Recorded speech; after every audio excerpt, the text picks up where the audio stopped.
नमस्कार. आज आपण नारळी पौर्णिमा तसेच रक्षाबंधन स्पेशल ओल्या नारळाची बर्फी कशी बनवायची ते पाहणार आहे.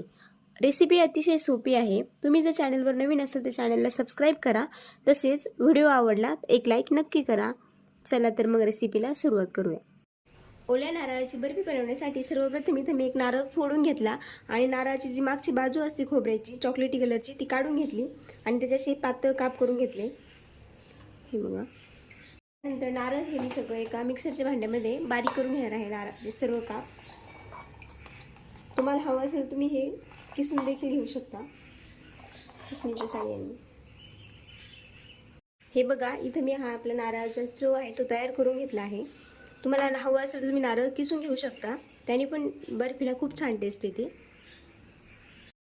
इथे कढईमध्ये मी तूप घेतला आहे, एक चमचा, एक मोठा चमचा. त्यामध्ये घेतलेला नारळाचा चव आहे तो टाकून घेते मी आणि तो तुपामध्ये आहे तो चांगला परतून घ्यायचा आहे आपल्याला. मध्यम गॅसवर आपल्याला हा चांगला चव आहे तो परतून घ्यायचा आहे.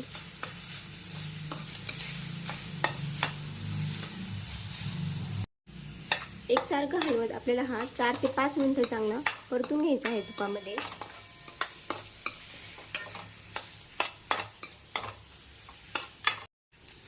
4 ते 5 मिनिट मी हा चव आहे नारळाचा तो चांगला तुपामध्ये परतून घेतला आहे.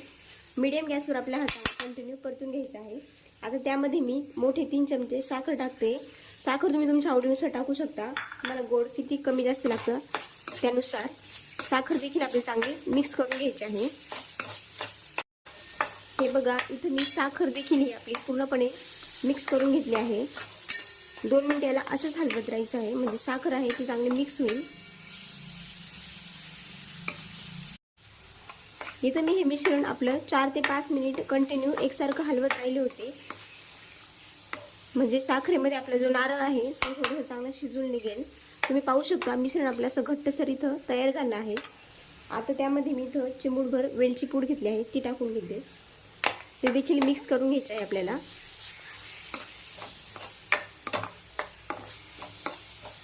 या प्रकारे. आणि आता बर्फीला बाइंडिंग येण्यासाठी इथं मी मिल्क पावडर घेतली आहे. मोठे 3 चमचे इथं मी मिल्क पावडर घेतली आहे. तुम्ही जर नारळ किसून घेतला तर त्याच्यामध्ये मिल्क पावडर टाकायची गरज नाही, त्याला तशी पण बाइंडिंग येते. पण मिक्सरमध्ये आपण हा नारळ बारीक करून घेतला आहे त्यामुळे आपल्याला इथेही मिल्क पावडर टाकायची आहे म्हणजे बर्फीला चांगली बाइंडिंग येईल. आणि ही चांगली मिक्स करून घेते.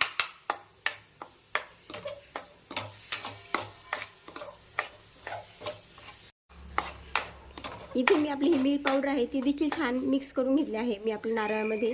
तुम्ही पाहू शकता किती छान मिश्रण दिसते आपले आणि याला टेस्ट देखील खूप छान येईल मिल्क पावडरमुळे. इथे मी एका ताटाला तूप ग्रीस करून घेतलं आहे. त्यामध्ये तयार असलेलं आपलं बर्फीचं मिश्रण आहे ते मी इथं काढून घेते. सर्व मिश्रण मी ह्या ताटामध्ये काढून घेते आपल्या बर्फीचं. आणि हे मिश्रण आहे ते ताटामध्ये आपल्याला चांगलं पसरून घ्यायचं आहे.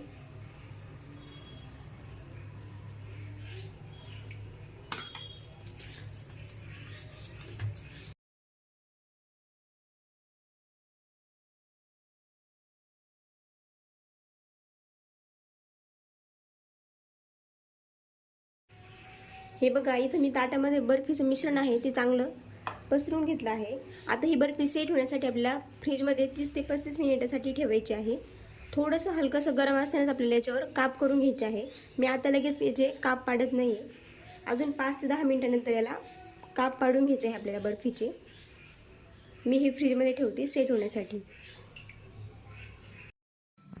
35 ते 40 मिनिट बर्फी इथं मी सेट करून घेतली होती. आता मी तुम्हाला बर्फीचे काप काढून दाखवते. तुम्ही पाहू शकता इझिली आपली बर्फी डिमोल्ड होते. या प्रकारे मी आपले बाकीचे सगळे पीस काढून घेते एका प्लेटमध्ये. तुम्ही इथे पाहू शकता आपली ही नारळाची बर्फी तयार झाली आहे. खूप छान होते. एकदा नक्की ट्राय करून बघा. तुम्हाला ही माझी रेसिपी कशी वाटली, आवडली असेल तर व्हिडिओला एक लाईक नक्की करा. तसेच बर्फी देखील एकदा ट्राय करून बघा.